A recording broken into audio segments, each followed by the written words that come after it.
Assalamualaikum warahmatullahi wabarakatuh. Saya Arfian Syaril Ashar, NPM 1312003 dari kelas 2 Transportasi A akan mempresentasikan tugas manajemen distribusi mengenai metode VRP. Yang pertama, metode existing. Di sini ada rute usulan metode existing dengan jumlah kendaraan yaitu 13 dan jumlah rute 13. Jadi satu kendaraan hanya melayani satu rute saja. Berikutnya, ada tabel demand terangkut, load factor, dan jarak tempuh hari ke-1. Dengan demand terangkut yang berbeda-beda tiap DC, menghasilkan rata-rata load factor 0,59 dan total jarak tempuh 418,30. Pada metode existing ini, perbedaan data tabel dari hari ke-1 sampai hari ke-6 hanya terjadi di demand terangkut dan load factor saja. Data yang lainnya masih sama. Pada hari kedua, dengan demand terangkut yang berbeda-beda tiap DC, menghasilkan rata-rata load factor 0,55 dan total jarak tempuh 418,30. Pada hari ketiga, dengan demand terangkut yang berbeda-beda tiap DC, menghasilkan rata-rata load factor 0,34. Pada hari keempat, dengan demand terangkut yang berbeda-beda, menghasilkan rata-rata load factor 0,63 dengan total jarak tempuh masih sama 418,30. Pada hari kelima, dengan demand terangkut yang berbeda-beda juga tiap DC, menghasilkan rata-rata load factor 0,58 dengan total jarak tempuh 418,30. Pada hari ke-6, dengan demand terangkut yang berbeda-beda tiap DC, menghasilkan rata-rata load factor 0,319 dan total jarak tempuh masih sama 418,30. Selanjutnya ada biaya transportasi. Total biaya transportasi meliputi biaya fixed cost, yaitu sebesar Rp30.000 per kendaraan per hari. Kemudian ada variable cost. Variable cost meliputi bahan bakar. Konsumsi BBM per kilometer 7.800 dibagi 12 sama dengan Rp650 per kilometer. Selanjutnya ada biaya perawatan. Dengan total biaya perawatan Rp294 dan total biaya variable cost. Biaya konsumsi BBM per kilometer plus total biaya perawatan per kilometer menghasilkan Rp944 per kilometer. Berikutnya, tabel biaya pengiriman harian dari hari pertama sampai hari ke-6. Dengan 13 kendaraan dan 13 rute yang mempunyai jarak tempuh yang berbeda-beda dengan fixed cost yang sama Rp30.000 dan variable cost yang berbeda-beda, menghasilkan total biaya hariannya Rp1.203.175.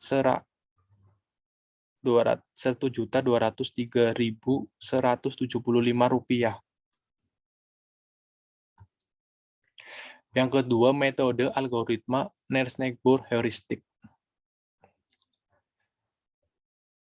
Tabel rute inisialisasi, jarak tempuh, dan load factor metode Nares-Nigbur heuristik pada hari ke-1. Ada 8 jumlah kendaraan yang melayani 8 rute dengan demand terangkut yang berbeda-beda dan rata-rata load factor 0,86, total jarak tempuh 313,20. Pada hari kedua ada 8 kendaraan dengan 8 rute demand terangkut yang berbeda-beda juga tiap DC-nya. Rata-rata load factor 0,91 dan total jarak tempuh 365,50.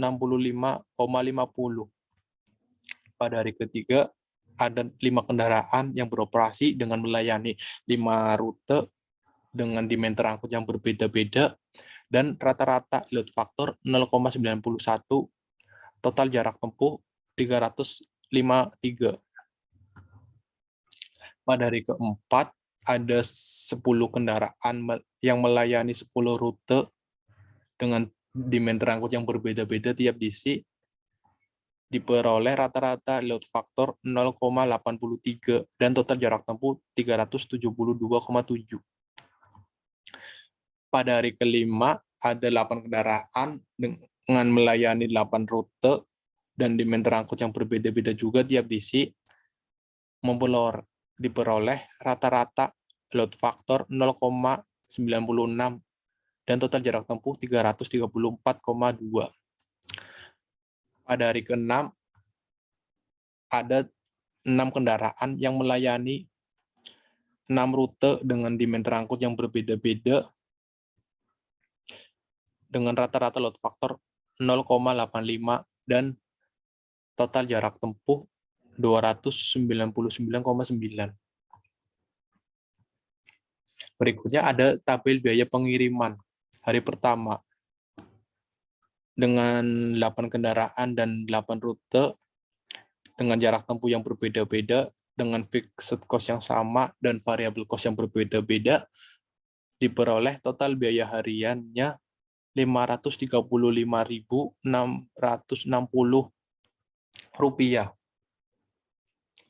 Pada hari kedua, dengan 8 kendaraan dan 8 rute dengan jarak tempuh yang berbeda-beda dengan fixed cost yang sama dan variable cost yang berbeda-beda, diperoleh total biaya harian Rp605.032.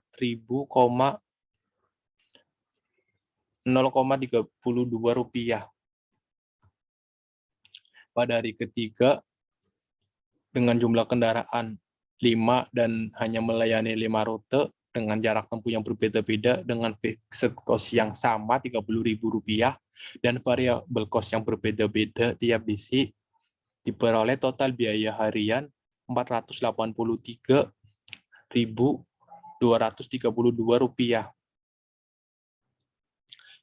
Pada hari keempat, dengan jumlah kendaraan 10 kendaraan dan melayani 10 rute dengan jarak tempuh yang berbeda-beda dengan fixed cost yang sama Rp30.000 dan variable cost yang berbeda-beda, menghasilkan total biaya harian Rp651.828. Pada hari kelima, dengan 8 kendaraan dan 8 rute dengan jarak tempuh yang berbeda-beda, fixed cost yang masih sama, dan variable cost yang berbeda-beda, menghasilkan total biaya harian Rp565.484.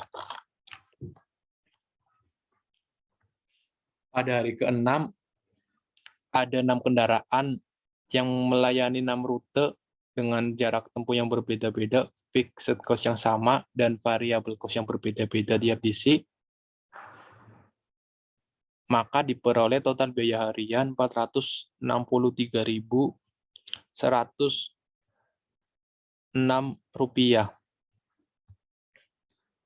Selanjutnya, ada perbandingan jarak tempuh pada metode existing dengan metode algoritma Nash-Neighbor heuristic. Dengan total gap min 471,3 dengan rata-rata gap 78,55.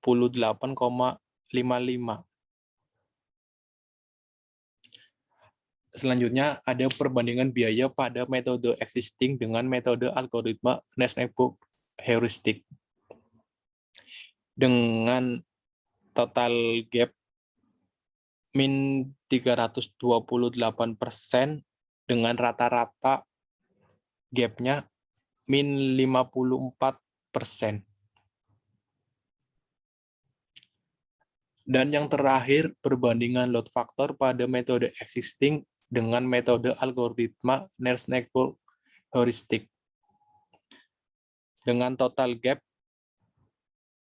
2,24 dan rata-rata 0,373333.